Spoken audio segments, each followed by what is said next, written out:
The year was 2389. The galaxy belonged to the Triad Empires. The Vorsai ruled with crystal ships that could bend light. The Krell swarmed with needle fighters and endless soldiers. The Luminar floated in gas clouds and fired beams that burned stars. Together they kept order for thousands of years. No one broke their rules. No one survived breaking them. A small human colony ship called Dawnstar drifted near the Vorsai border. Its engines had died. Power failed. Air grew thin. 400 people waited inside. Families, workers, children. They sent one weak distress signal, then silence. A Vorsai patrol ship found them. Captain Lyra Voss stood on the bridge. Her body was tall and clear like glass. Her eyes glowed pale blue. She studied the drifting ship. No guns, no shields, just fragile metal and fading life signs. Her second officer spoke. They are human, primitive, no threat. We can leave them. Lyra watched the screen. A child's face appeared in a window, small, scared, pressing against the glass. Protocol says one act of mercy, Lyra said. We give it, then we forget. The Vorsai docked. Boarding teams entered the Dawnstar. They found people wrapped in blankets, breathing slowly. A woman stepped forward. Her name was Olivia Grant. She was 28, from Nebraska. She held a baby boy in her arms. Her voice shook, but stayed clear. Thank you for coming, she said. We have no fuel, no food left. We did not mean to cross your line. Lyra looked at the child, then at Olivia. You will be towed to the nearest human border, Lyra said. We give supplies, fuel, water, parts. This is mercy, once only, never return. Olivia bowed her head. We will remember. The Vorsai worked fast. They transferred crates of food packs. They fixed the engines. They filled water tanks. They left extra air filters. The Dawnstar limped home. Olivia stood on the bridge with her husband John Carter. He was 30, quiet, good with machines. They watched the crystal ship vanish into the dark. They could have let us die, Olivia said. John nodded. They did not. Olivia looked at the sleeping child in her arms. When we get home, she said, we tell everyone.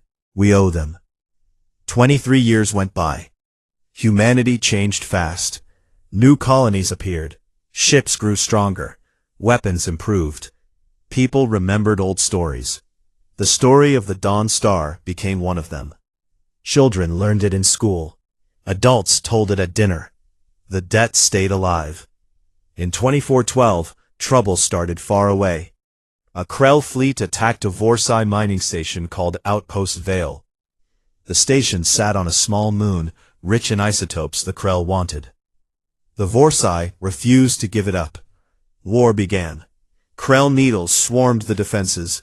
Vorsai shields cracked. Domes broke. Thousands of civilian workers, Vorsai miners, families, children, hid in the lower levels. Krell troops landed. They took control. They locked the civilians inside collapsing tunnels. Any rescue would kill them all. Admiral Lyra Voss arrived with her relief fleet. She was older now, wiser. Her flagship was a huge crystal spear called Clarity. She looked at the tactical map. Krell ships surrounded the moon. Their commander sent a message. Vorsai, leave or the civilians die. Lyra answered, release them. This is not their war. The Krell laughed. They are ours now. Lyra closed the channel. She knew a direct attack meant massacre. She needed another way. She remembered one old promise. She sent a single encrypted message on a frequency humans had used long ago. To anyone who remembers the Dawnstar, the dead is called. Outpost Vale. Krell occupation. Civilians trapped. Help if you can. It reached human space in 4 days. On the farming world Haven, Olivia Grant sat on her porch. She was 51 now. Gray hair, strong hands from years of work. Her husband John read the message beside her. Olivia looked at the stars. They kept their word, she said. John put a hand on her shoulder. So do we. They called friends, neighbors, old shipmates. Words spread like fire. People gathered in hangars. They loaded ships, freighters, cargo runners, old passenger liners, anything that flew. They met at a dark point outside Triad borders. 217 ships, no fleet markings, no admiral, just ordinary people with guns they bought or built themselves. Olivia stood on the bridge of the lead ship. It was a big cargo hauler, renamed Promise. Screens showed the other captains. We go in, she said. We get the civilians out. We leave. Nothing more. No looting, no revenge. Just the debt. A captain named Daniel Hayes spoke up. He flew a mining tug. And if the Krell fight? Olivia looked straight at the camera. Then we fight back. No one hesitated. The human ships jumped. They arrived near Outpost Vale in tight formation. Krell sensors saw them first. Small contacts. Weak signatures. The Krell commander sent a squadron to destroy them. The humans did not wait in line. They spread out. They moved like a swarm. A freighter dropped thousands of metal scraps at high speed. Krell needles flew into the cloud. Hulls tore open. Engines died. Another ship, a converted passenger liner, fired salvaged railguns. Heavy slugs punched through Krell armor. Explosions bloomed in the dark. A small yacht darted close. It launched boarding pods. Humans in work suits and patched armor climbed inside Krell ships. They fought in narrow halls, with shotguns and plasma torches. They did not care about clean kills. They cared about winning. The Krell squadron broke. Half their ships burned, the rest ran. Lyra Voss watched from clarity. Her bridge crew stared at the screens. Human ships, an officer said. No navy markings. Private vessels. Lyra opened a channel to the lead ship. This is Admiral Lyra Voss. Identify. Olivia answered. Olivia Grant, Dawn Star survivor. We came to repay what we owe. Lyra felt something strange in her chest. Not fear, not yet. Recognition. You risk everything, she said. Olivia's voice stayed calm. You risked nothing for us once. We do the same now. Lyra watched her fleet. They held position. No orders to fire. The human ships pushed forward. They reached the moon. Shuttles dropped. Teams in suits ran through smoke. They found trapped workers in dark tunnels. They carried them out, one by one. Krell troops tried to block them. Bullets against claws. Knives against blades. When guns emptied, they used tools, hammers, wrenches, fists. A young Vorsai girl clung to a human medic named Rachel Brooks. Rachel lifted her gently. You're safe, she said. The last civilian boarded the last shuttle. The humans lifted off. They did not stay to celebrate. They turned and left. Fast, quiet, gone. Lyra Voss watched them disappear. She sent one message to Vorsai Command. The debt is paid.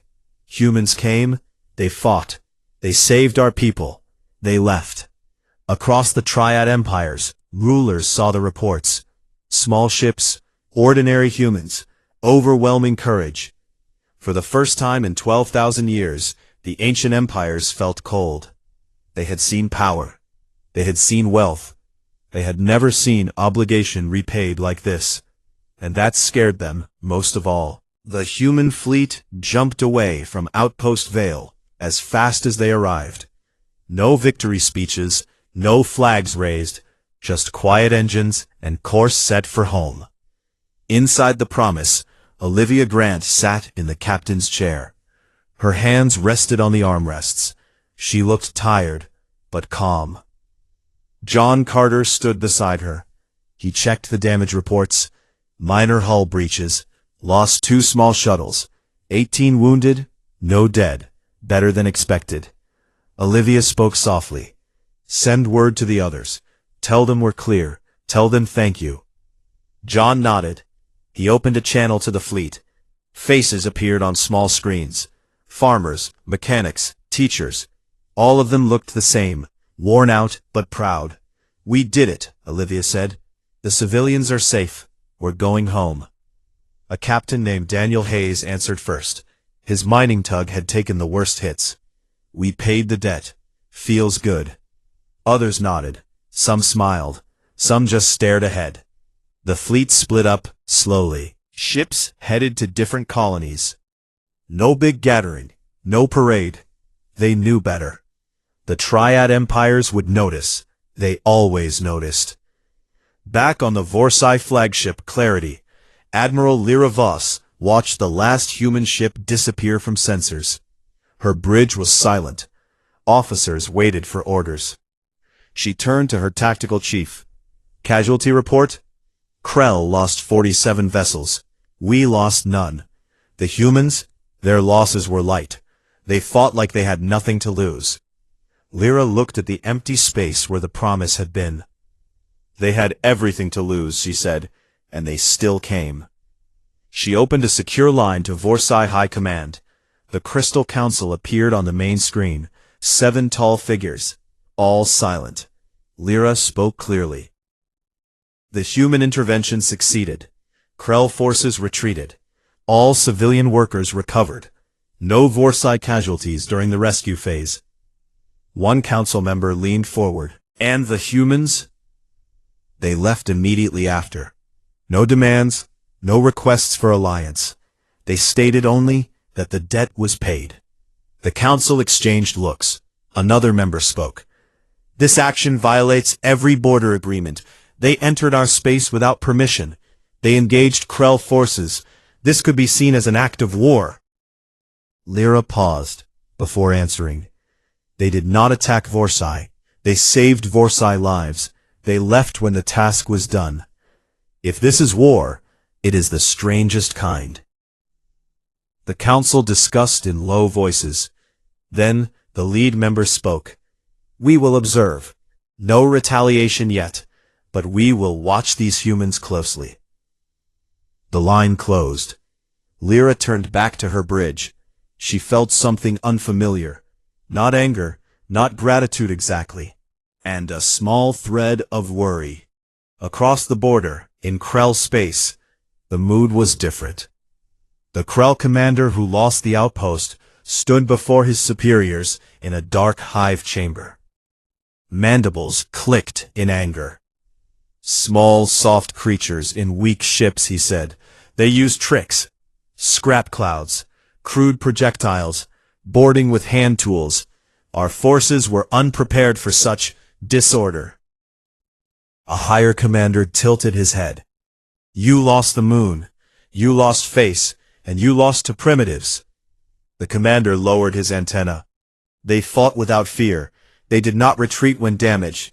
They pressed until we broke. The higher commander tapped his claws on the floor. Primitives who remember old debts. Interesting. Dangerous. Words spread through the Krell hives. Soldiers who survived the battle told stories. Humans who charged into plasma fire. Humans who patched holes with their own bodies to keep shooting. Humans who laughed when their ships caught fire. The stories grew. Fear grew with them.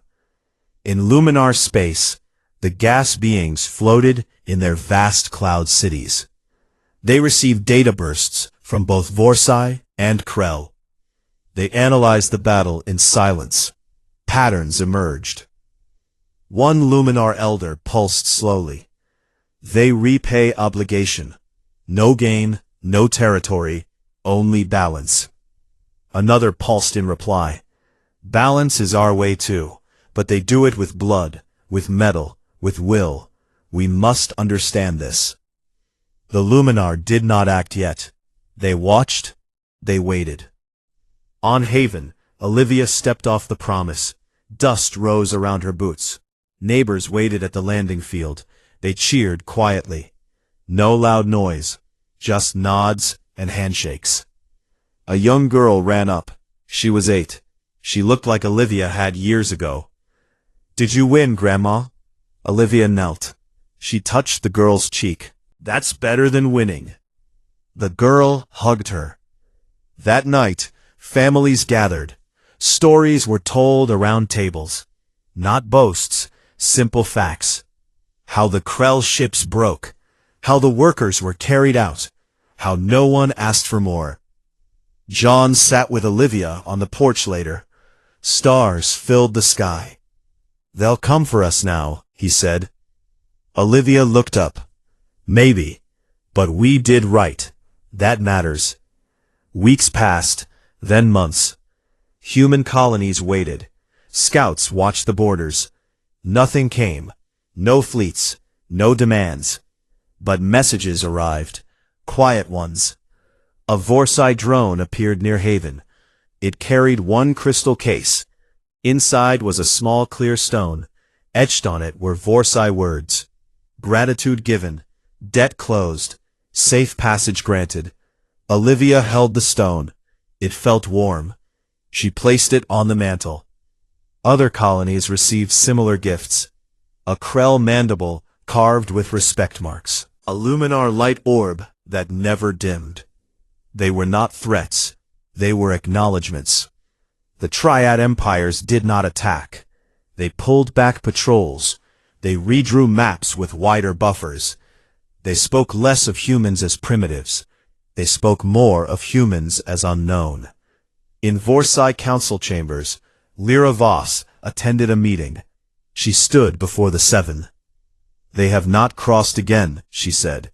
"They stay in their space. They trade fairly when allowed. They remember." A council member asked, "Do we fear them?" Lyra thought before answering. "We fear what we do not control. Humans do not seek control. They seek balance. They repay what is owed. That makes them more dangerous than any fleet." The council was silent. Lyra continued, "If we ever need help, they may answer, not for power, for debt. And if we ever harm them, they will answer again, not for conquest. For debt." She looked at each face. "That is why the empires shake." Outside the chamber, stars turned slowly. On Haven, Olivia taught her granddaughter how to plant seeds. The girl asked questions. "Why did you go, Grandma?" Olivia smiled. "Because someone helped us once. We could not forget." The girl nodded. "Will we help them again if they need it?" Olivia looked at the sky. "If they ask, yes. That's how it works." The girl smiled. "I want to be like you." Olivia hugged her. "You already are." Far away, in dark space, the Triad fleets moved carefully. They watched human borders. They listened for any sign. They found none. But the fear stayed. Because humans did not forget. And when they remembered, empires trembled. Years passed after the rescue at Outpost Vale. The Triad Empires kept a careful distance from human space. Patrols stayed farther back. Border stations grew quieter. Trade continued, but slowly and with extra checks. No one spoke openly of fear. Yet every admiral and council member remembered the small ships that broke a Krell squadron and left without asking for anything. On Haven, life returned to normal. Olivia Grant worked her farm again. She walked with a slight limp now, from an old injury. John Carter fixed machines for neighbors. Their granddaughter Sophie grew tall and curious. She asked questions about the stars every night. One evening, Sophie sat on the porch steps with Olivia. "Grandma, do the big empires still watch us?" Olivia looked up at the sky. "They always watch, but watching is different from touching." Sophie thought about that. "What if they need help again?" Olivia smiled a little. "Then we decide what to do. Same as before." Far from Haven, trouble brewed again. A new luminar research station hung in the upper clouds of a gas giant called Nexara. The station studied rare plasma storms. It carried 200 scientists, mostly luminar, but also Vorsai observers, and a small Krell delegation for shared data. A sudden solar flare hit the giant. Magnetic fields twisted. The station's stabilizers failed. It began to sink deeper into the crushing atmosphere. Power dropped. Life support flickered. The scientists sent distress calls to all three empires. The nearest help was a Krell rescue fleet. But the Krell commander hesitated. Nexara sat close to human expansion zones. Old orders said, avoid contact.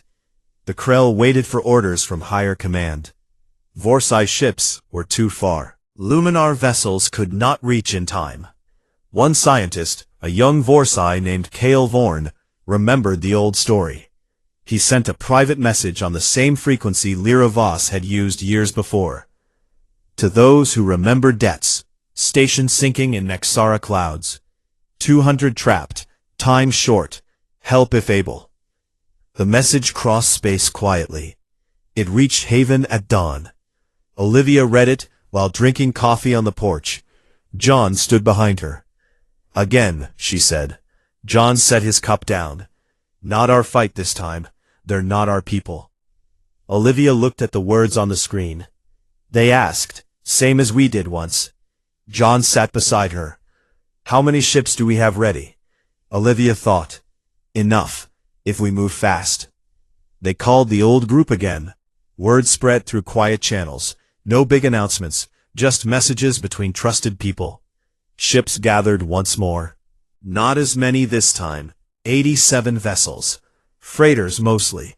A few fast couriers. Some new mining rigs, fitted with extra engines. People came from different worlds. Some had fought at Outpost Vale. Many had not. All knew the story. Daniel Hayes flew the same mining tug. It was patched in new places, but still strong. He met Olivia on the Promise Bridge via screen. Same rules? He asked. Olivia nodded. Save who we can. Leave when done. No extra fighting. The fleet jumped toward Nexara. They arrived in the upper clouds. Lightning flashed around them. Winds howled against hulls. The sinking station glowed faint orange below. Luminar sensors detected the human ships first. The elder in charge pulsed surprise. Human vessels? Uninvited. A human signal came through. This is Olivia Grant. We received your call. We're here to help. Stand by. The elder pulsed again. You risk your ships in these storms. Olivia answered. We know the risk. We also know debts. The humans moved in fast. They used heavy grapples, lines made for towing asteroids. They fired them at the station's upper rings. Engines strained. The station slowed its fall. Wind tore at the cables. Lightning struck one freighter. Its shields flared. The ship held. Small shuttles launched from the human fleet. They docked at emergency ports. Teams in heavy pressure suits ran inside. They found scientists floating in low gravity. Some injured. All scared. A human engineer named Rachel Brooks led one team. She carried a wounded Luminar scientist on her back. The being was light, like mist held in shape. Hold on, Rachel said. We're getting you out. They carried people one by one to the shuttles. Krell ships arrived late. They watched from a distance. Their commander opened a channel to the humans. Leave now. This is Triad space. Olivia answered. We leave when everyone is safe, not before. The Krell hesitated. They saw the human ships fight the storm. They saw cables hold against winds that should snap steel. They saw people risk lives for strangers. The Krell commander closed the channel. He gave no attack order. The last scientist was carried aboard the Promise. Olivia stood in the cargo bay. She helped secure the stretcher. Kale Vorn looked up at her. You came, he said. Olivia nodded. You asked. The shuttles returned. Grapples released. The station drifted free, damaged, but no longer sinking. Luminar tugs could handle the rest. The human fleet pulled away. Storms raged behind them. Lightning lit their hulls one last time. They jumped home. On the Promise Bridge, Olivia sat down. Her hands shook a little. John put a hand on her shoulder. You okay? She nodded. Just tired. Daniel Hayes appeared on screen. Everyone clear? Olivia smiled. Everyone clear. The fleet broke apart again. Ships went home quietly. In the gas clouds of Nexara, the Luminar Elder pulsed slowly. They came without demand. They left without reward. Cale Vorn answered. They call it repaying an obligation. The Elder pulsed brighter. Then we must remember this obligation too. Word reached the Triad Councils again. Vorsi leaders met in crystal halls. Lyra Voss attended. They saved 200 of our own, she said. Again, without asking for territory or alliance. A council member spoke. This cannot continue. They grow too bold. Lyra looked at him. They grow only when asked. Ignore them, they stay quiet. Call them, they answer. Krell hives buzzed with debate. They fight storms for strangers, one commander said. What happens if we ever call? Higher voices clicked in worry. We must never call. Luminar clouds glowed with new data. A pattern formed. Humans did not seek power. They sought balance. And balance, when kept by will alone, scared empires more than any weapon. On Haven, Olivia sat with Sophie again. The girl asked, Did you help them this time too? Olivia nodded. We did. Sophie looked at the stars. Will they help us someday? Olivia thought for a long moment. If they ever need to, yes. But I hope they never do. Sophie leaned against her grandmother. I'm glad you're brave. Olivia hugged her close. I'm glad you're kind. The empires watched from far away. They shook, not from fleets or guns. They shook from the quiet certainty that somewhere out there a species existed that never forgot. And when the time came, that species would repay, no matter the cost. The Triad empires tried to forget the humans. They redrew maps. They increased border sensors. They told their fleets to avoid human sectors completely. But memories do not fade so easily. Every time a Vorsi admiral looked at a crystal display, every time a Krell commander clicked mandibles in briefing rooms, every time a Luminar Elder pulsed in deep clouds, the same question returned. What happens if we need them again? The answer came sooner than anyone expected. In 2421, a rogue neutron star fragment, called a dead star shard, broke free from its parent nebula. It moved fast. It pulled everything toward it with gravity that bent light. Its path crossed 3 major trade lanes used by all 3 empires. Ships that entered its influence zone vanished. Gravity tore them apart. Communications died. Rescue became impossible. The shard would reach the core trade hub in 6 months. If it hit, trillions in goods, thousands of ships, and millions of lives would disappear in one event. The empires had no weapon strong enough to destroy it, no engine fast enough to move it. Their scientists calculated one outcome: loss on a scale never seen. The Vorsi Council met in emergency session. Lyra Voss, now a senior advisor, stood before them. We cannot stop it with force, she said. We need something else. A council member asked the question no one wanted to voice. The humans. Lyra nodded once. They have shown they answer calls, not for gain, for debt. We have never harmed them. We have acknowledged their help twice. Perhaps they will come again. The council voted. A single message was sent on the old frequency. To those who remember, a dead star shard threatens all trade lanes.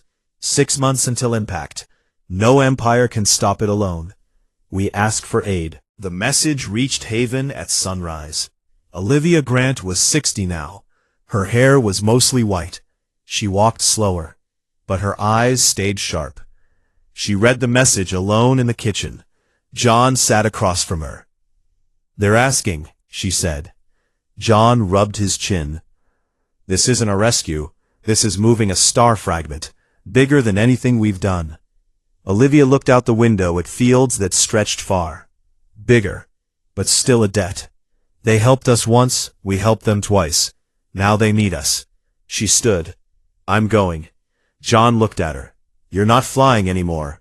I'll fly if I have to, but I won't ask anyone else to go without me. Word spread again. This time it moved slower.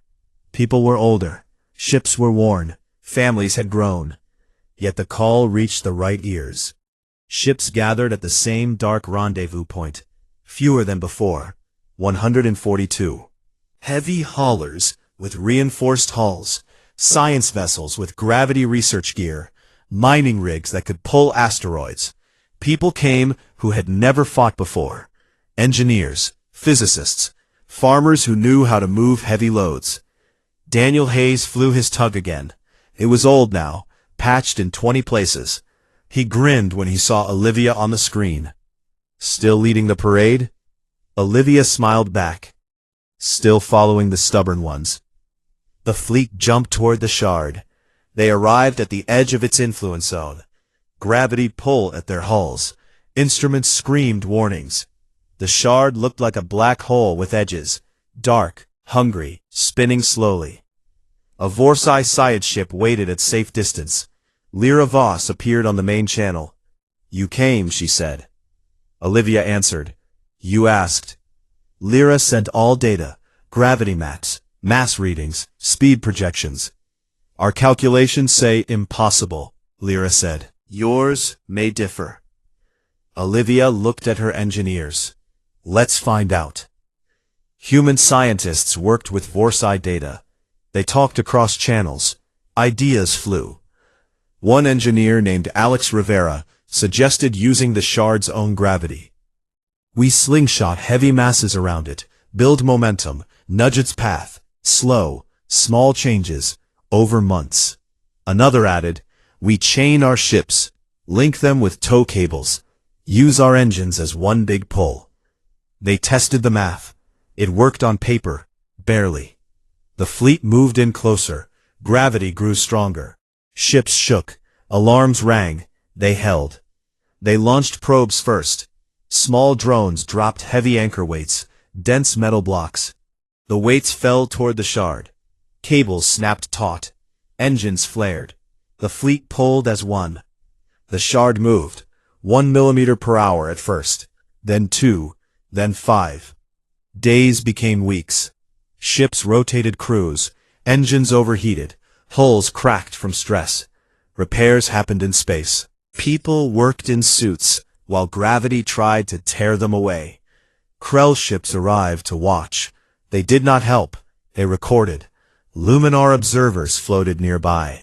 They pulsed data back to their clouds. One night, human time, Olivia stood on the Promise observation deck.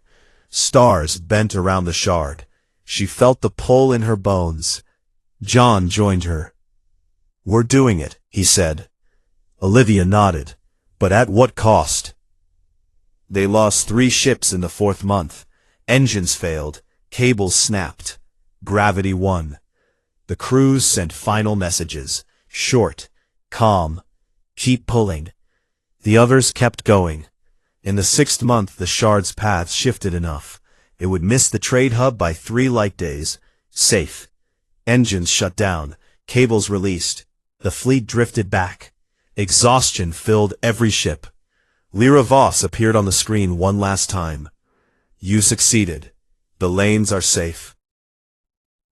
Trillions owe you their lives. Olivia looked at her.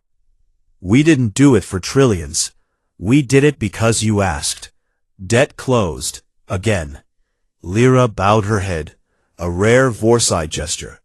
Then, we are even. Forever. The human fleet turned home. They arrived at Haven in silence. People stepped off ships slowly. Families waited. No cheers. Just quiet embraces.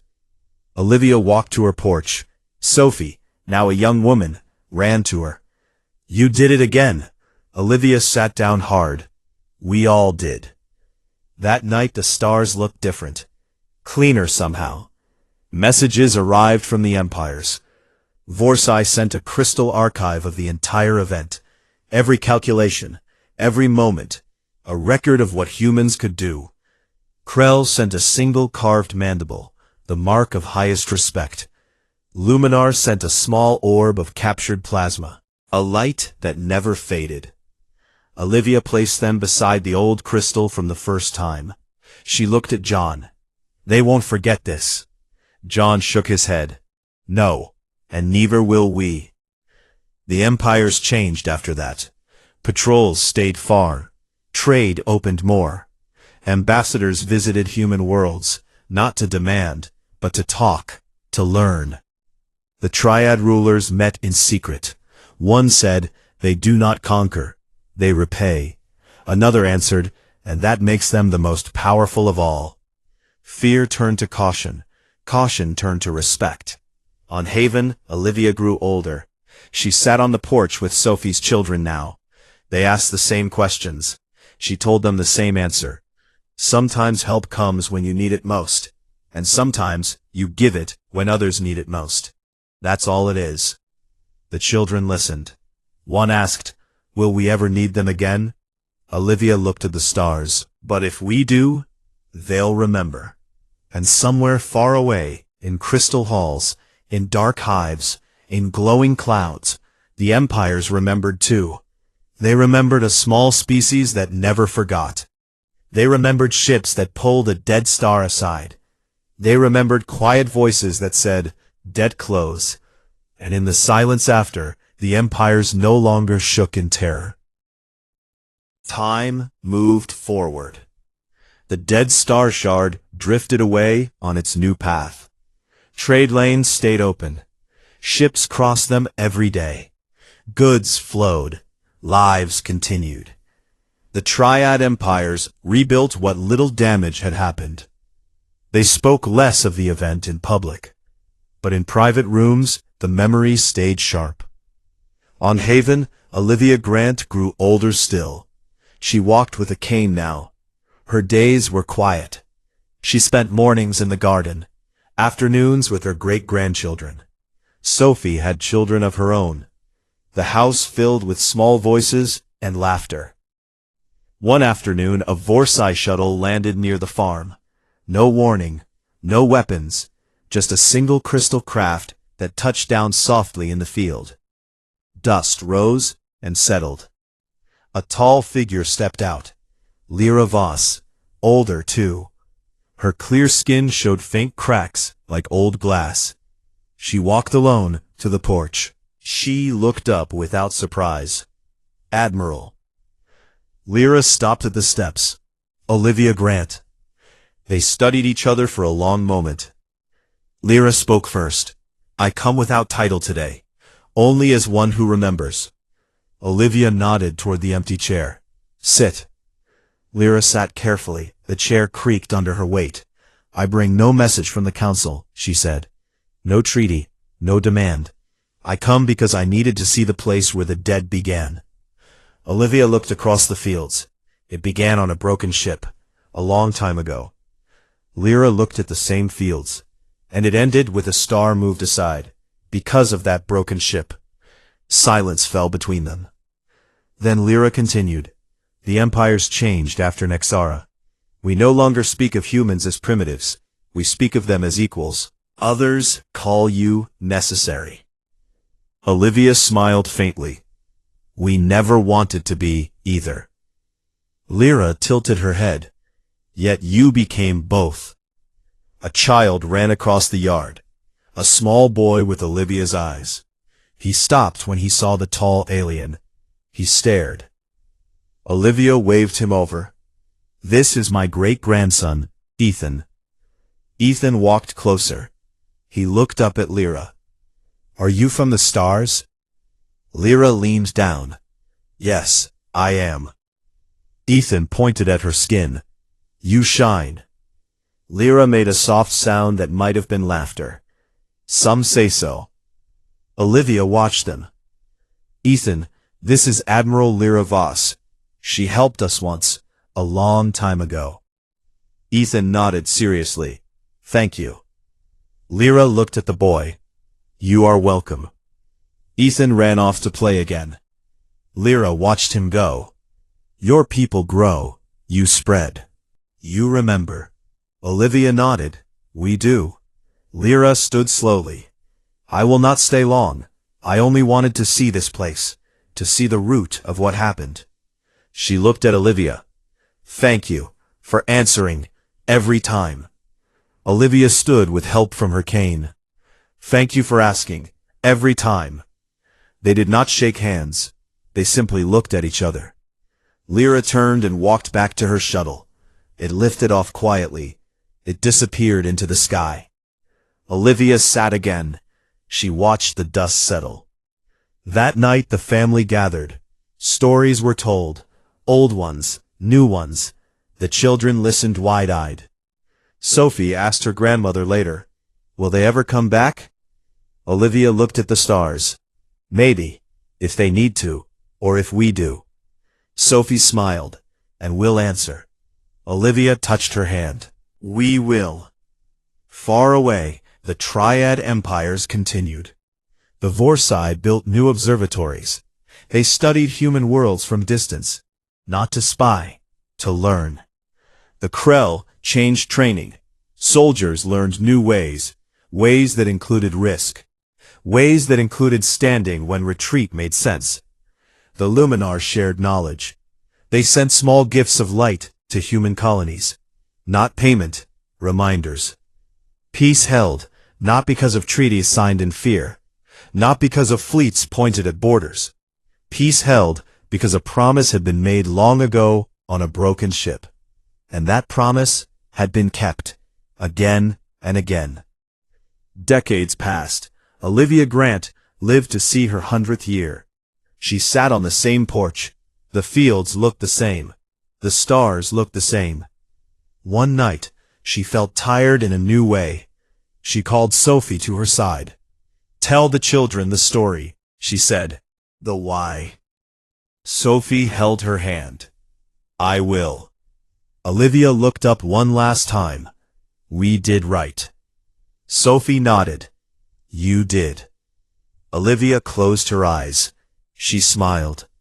The next morning the family gathered again. They buried her under the big tree in the yard. A simple stone. No grand words.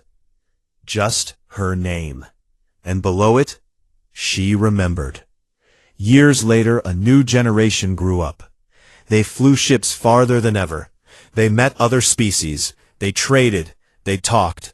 And when stories were told around campfires on new worlds, the old one came up. The one about a broken ship.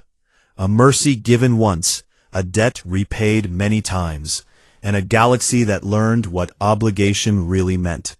In quiet council rooms across the stars, leaders still spoke of humans, not with terror anymore, with careful respect. Because some debts never truly close. They simply become part of who you are. And who you are changes everything. On Haven, the porch chair stayed empty, but the view stayed the same. Fields, sky, stars, and somewhere out there, a promise still lived.